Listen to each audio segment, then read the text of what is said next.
Aloha, everyone, and welcome to Spin and Parent Advocacy. My name is Amanda Ka'ahanui, and I am going to be your guide today. Today, we are going to be talking about who is SPIN, the Special Parent Information Network, what do we do, about our SPIN conference, and then we're also going to talk a little bit about parent advocacy. So let's go ahead and dive right in. So SPIN, the Special Parent Information Network, has been housed within the Disability and Communication Access Board since SPIN started about 40 years ago. We get money from the special education IDEA funds, those are federal funds, and we sit, though, or housed in the Department of Health. And parents wanted it that way so that they had a safe place to call and get information and resources. So because sometimes when we're calling and saying blah, blah, blah, we don't want to call and complain to the same organization that we're complaining about. So SPIN sits in the Department of Health, even though our funding comes from Department of Education. Now, SPIN is a two-mama team, and you can see there's my partner there, Susan Rocco, who's been with SPIN almost from the very beginning. When her son was just a wee tot, now he's 42 years old. My son, Ikaika, is 20 years old, and I started with SPIN 9 years ago. I used to work for the zoo as an instructor, but I was looking for something a little more stable because this is a state job, Department of Health, and I'm getting a little older. And my son does have a disability, and I was wanting to find ways to help support him better as he was going into middle school and high school. And so this position came up, and I jumped on it, and I was really blessed to be able to be chosen for this position. I love it. This really is a dream job that I get to learn about advocacy and other ways to help my own son. And in doing so, I feel like I'm able to give back to our community and help others on their journey. I help folks that are just starting and also reaching up to folks who have been there and done that before me so that I can pick their brains and then help families that are coming up behind. So really excited to be here. And Susan also loves this job. She's been with it for a very long time. And if anytime you need to call SPIN, either one of us are very, very happy to chat with you and help you on your journey. Now, SPIN has a set of core values that you can see here. We believe in family school partnerships. Schools shouldn't be operating alone. Families shouldn't be operating alone. We should really be doing this work together. We believe in inclusive education. I am a firm believer. My son was not included as much in elementary school, full inclusion in middle school, full inclusion in high school, and that kid graduated with a high school diploma. I don't think that would have been possible without inclusion. Now, we know inclusion isn't for everybody, and full inclusion isn't for all students either, but just thinking about little ways that you might include your kiddo in some classes or some community activities can really make a world of difference. And that falls into community inclusion. So we don't want our kids to be separated when they're out into the community, whether that's after high school or during high school or even in elementary school. We believe our kids belong in the community. We're all people here, we're all citizens here, and we all need to be working and living together for a better society, really. We believe in parent-to-parent support. For myself, my son is deaf as well as other learning disabilities, and having met families with deaf children early on really gave me the knowledge base and the courage to stand up for what we felt was right for our kiddo and say, no, I think he really can.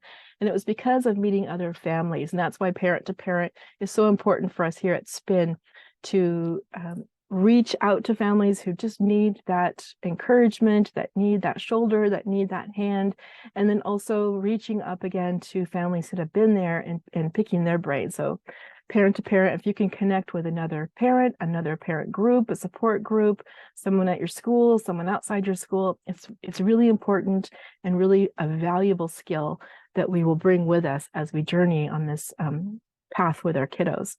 And then we also believe that information is power. So we're at SPIN, we're trying to provide resources and information. That's our big push, is getting families the information that you need in order to make good choices that work for you and your child. People often ask us, what does SPIN do? We have a lot of hats actually, and this little infographic here touches on most of them.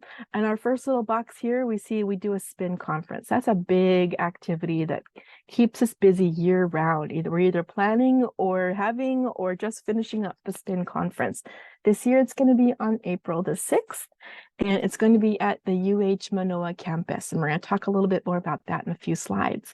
We also do emails from folks, and sometimes we even get snail mail, but you can email us anytime with a question, comment, concern, just about what's going on. And we get emails from parents, we get them from community members, we get them from teachers, principals sometimes, just asking for help, asking for resources, or what do I do, where do I go next? We have a wonderful SPIN website that's been around for a long time, and this is where you can find our resource guide for families, parent guide to special education, our events page is there, lots of great resources. We really hope that you do go and check out our spinhawaii.org website. Our next box down here is our SPIN warm line, and that's really the phone. Pick up the phone, give us a call, background, and we will be happy to chat with you on the phone. Someone is always here Monday through Friday. I'm here early in the mornings. Susan's here later in the afternoons. We kind of split the day that way, but that way we've got the phones covered for you. So if you've got a concern or question, feel free to give SPIN a call and we'll talk to you about them. We may not have the answer, but we'll find it or see if we can find it and get back to you. The middle white box here is about our e-newsletters. Now, e-news, our SPIN news, goes out 5 times a year. We have quarterly editions and a summer special edition. And so we hope you will sign up for those. They come delivered electronically to your mailbox, and you can also pick them up on our SPIN Hawaii website. We have a newsletter tab, and you can see back all of our editions going back 40 years of SPIN news. Our social media presence, we're on Facebook, and so you can like us or follow us there, and we're sharing information locally and also nationally, national trends in special education. This bottom box down here is our e-blast. So when organizations like the CCC has an event that they want to share, they will email it to us and then we will blast it out. So you can sign up for e-blasts. We never share your information. We don't promote fundraisers. It's really only workshops, events, happenings on our statewide community that might be of interest to families. That's what we're going to be blasting out. So you can sign up via email for the e-news and the e-blast separately, or you can do them together. The SEAC box down here, the Special Education Advisory Council, is a mandated council. Every state has one, and SPIN provides the staff support. So we help set up the meetings, we take the notes for them, we provide all the technical support. But in addition to SEAC, we also sit on other work groups, forums, just meetings that are held together. Susan sits on one for CAMD, which is Child and Adolescent Mental Health. I help plan the Footsteps to Transition fair, and just others, Family Engagement Center. So we're on different work groups and meetings so that we can provide that family perspective. So if you call or email us with a concern, that is going to go into our collective library of family concerns. And if we're in a meeting or in a work group and someone says, how about this? We could pipe up for that parent voice and share it. So your comments to us and your concerns to us don't go unheard and unnoticed. We do share them out. And the last one down here in the corner is the SPIN conference website. And I'm going to show you that in a little bit. We started our SPIN conference website in 2020 when everything was shut down. We did not want to miss our SPIN conference, so we pivoted to virtual, and we'll show you what happened with that. So with our SPIN conference, we are 38 years and counting. This is our 38th conference coming up, and we're really excited for it. Our conference is designed for families, but we do invite helping professionals to come along and join in the fun because we are partners in our kids' education, and so we all belong at the table together. We try and do a fun theme. If you look behind my background here, there's an ocean theme. That's our theme this year. It's SPIN's Ocean of Possibilities. And we always try to find topics that are interesting to families. Now, our SPIN Advisory Committee down there on the bottom. You see this group down here? This is our SPIN advisors, and they're the ones that actually help us plan the conference. Susan and I don't have votes on workshop topics or even the theme or the title. We help to massage them a little bit, but we don't actually choose or vote. It comes up to our SPIN advisors, and they help planning with all of the planning. So we really do have a lot of fun. Over here, this picture, you see our SPIN awardees from last year. That's something that we do every year, is we honor and recognize a parent of the year, a professional of the year, and also a parent award. So that's where you can nominate a teacher or an aide or a doctor or somebody that's really doing the work out there for families. And we also have a resource fair, which is always wildly popular. So here's our conference flyer for this year, April 6th at UH Manoa. It's going to be in person, but we are also offering a hybrid. So if you don't want to come in person, can't find childcare, don't want to be gathering, that's okay. We're going to offer live workshops for you this year. So visit that conference website to download a registration form. If you're a Neighbor Island family, we have airfare scholarships available.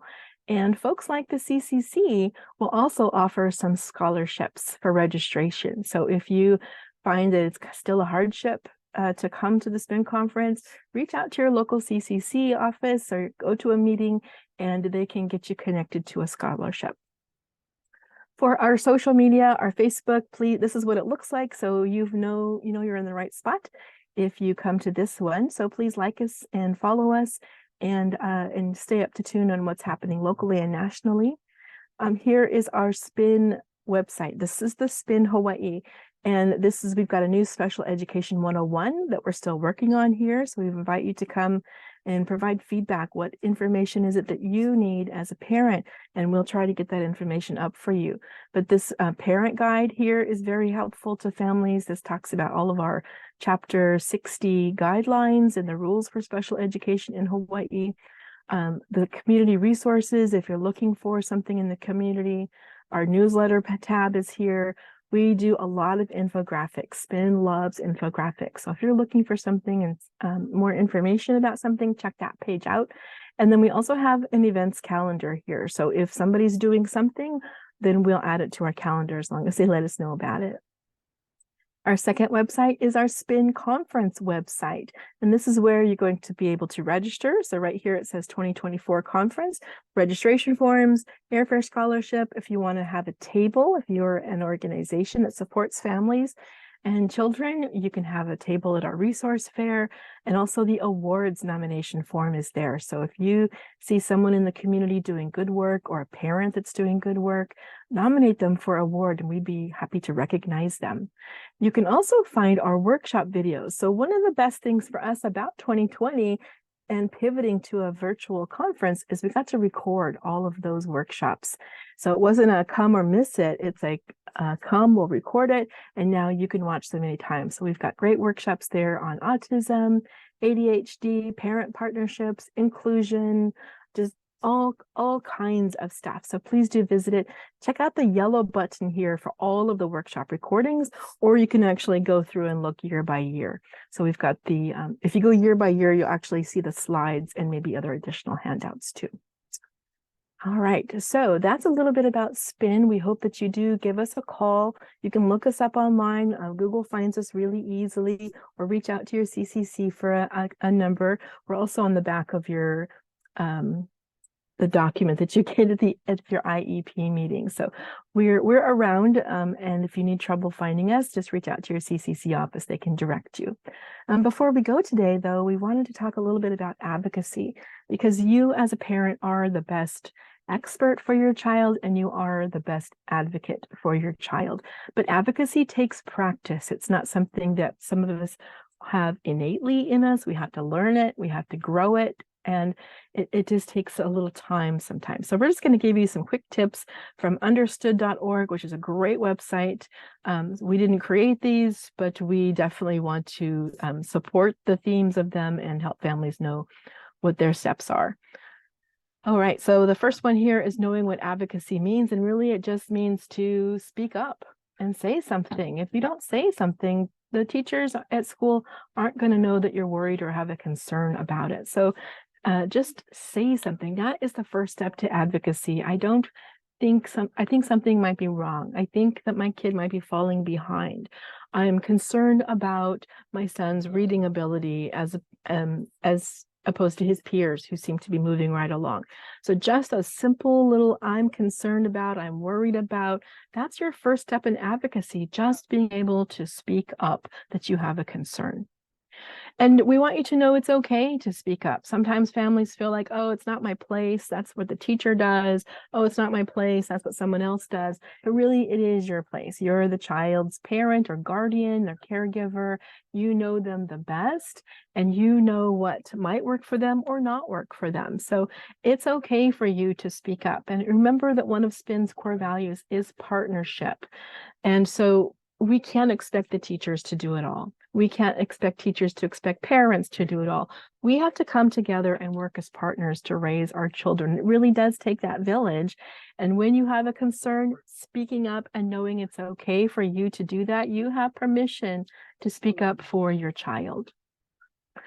What we find really helpful is to keep a notebook. I had a dedicated notebook for when I contacted teachers. Sometimes I contacted the principal or vice principal.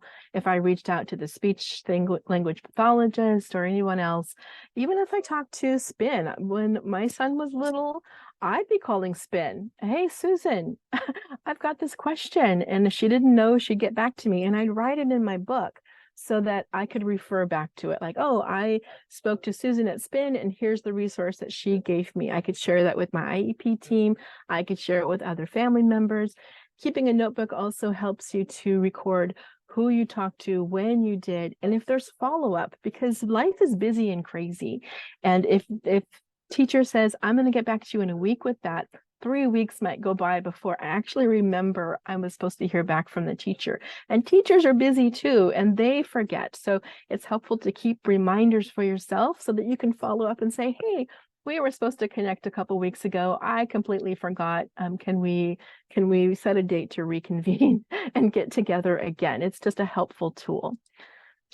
We also advocate for you to find an ally at school if you can. Often that's a teacher, because parents, these teachers are working hard for your kiddo. They're teaching because they love kids, they love what they do, and they really genuinely want to help your child. But they can't do it in a bubble, and they can't do it without you. Sometimes we feel like the teacher might not be that ally that we need, or that person that we're going to start with. It could be a therapist. It could be the aide. It could be the principal, could be your ally at school. It could be the librarian. It could be somebody. So find somebody at the school that you feel you can trust and start there.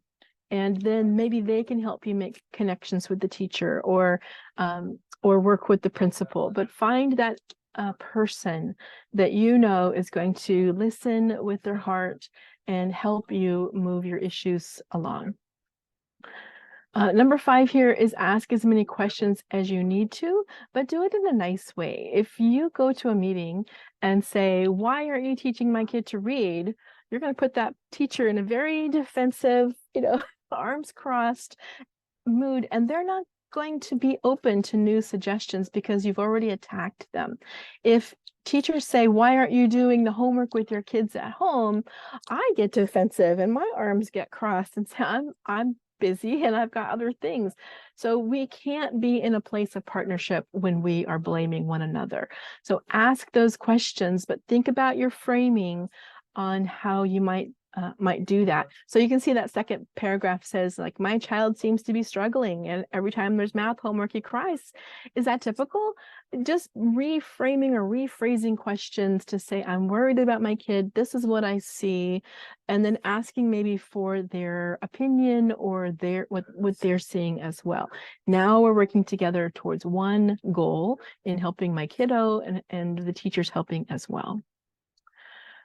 We also want to remind you that it's okay to show your emotions, but to be nice about it, right? Oh, I heard a lot as my kiddo was growing up, like, don't cry in the IEP meeting. Don't show emotion in the IEP meeting. But I am a parent and this is my kiddo. And sometimes those PLEP sections, that first section of all the things that he can't do or not going to do or not able to do, that is hard to hear as a parent. And sometimes it would really get to me, or I would be explaining like, this is why he needs more social interactions because he really doesn't have a friend base. And sometimes I would break down because I want my kid to have a friend or friends, and that wasn't happening. And it was really a personal, emotional tag for me. And I would get emotional in the meetings, but it wasn't a blame of the teachers. It was like, this is really important to me. I hope that you can see that. How do we work together to move this issue along? So don't worry if you tear up. Don't worry if you get angry, but don't take it out on your team, and definitely don't take it out on your teacher. Rein those anger emotions in so that you can continue to partner, because we don't partner when we're mad at each other and blaming and pointing fingers. And then here we want to make sure that we're finding out what the school offers. You can ask for extra help. You can ask for an evaluation if you're concerned. If you never had a reading evaluation, you only had a communication evaluation, then go ahead and ask for one. It's okay. You don't have to wait for the annual IEP to do that. You don't have to wait for the triannual evaluations. If you have a concern about your child's learning, it's okay to ask for an evaluation. It's also okay to look and see what the school might offer for all students instead of just bringing a resource to your one student. So if your kiddo needs help with reading, instead of saying, I want a one-to-one tutor for my kiddo, ask and see if the school offers a reading option or a tutoring session for kids. And if they don't, maybe that's something that they would do. Because if they have to provide a resource teacher for reading for your kid, why couldn't they open that up and have that teacher help 5 other kids? Now there's social interaction going on, and that's a program that your school could be proud of. So think about it could start with you and creating something new at the school, but ask the school, what are you offering for all students here that my student could take part in? And our last one here is just to keep speaking up, because advocacy is not one and done. Advocacy will happen the entire life of our children. My son is 20.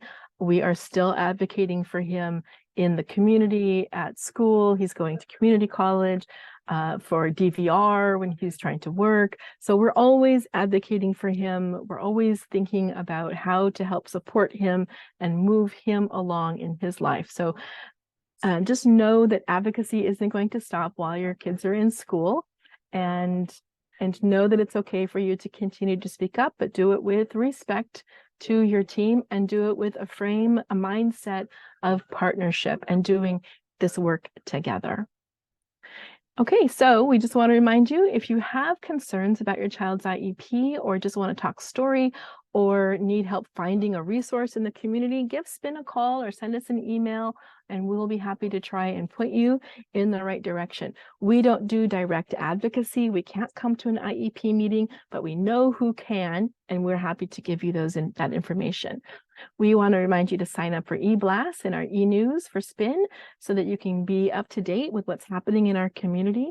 We invite you to come to the SPIN conference. It's going to be amazing with speakers. We have 14 different workshops planned for you this coming up spring, plus the resource fair. We have over 50 different resources, the networking, the lunch, the awards. It's going to be fantastic. We really hope you come. And remember that the Children's Community Council will definitely provide scholarships for families who need them. And then we also want to remind you to advocate for your child, speak up, be firm, be respectful, and come at it from a mindset of partnership. Okay, and if you need to reach us, here is our contact information. You can also Google us. We're usually right at the top of Google, and reach out to your CCC office if you need to reach us or for anything else. And with that, I say thank you so much for joining us today. You have a great day. Aloha.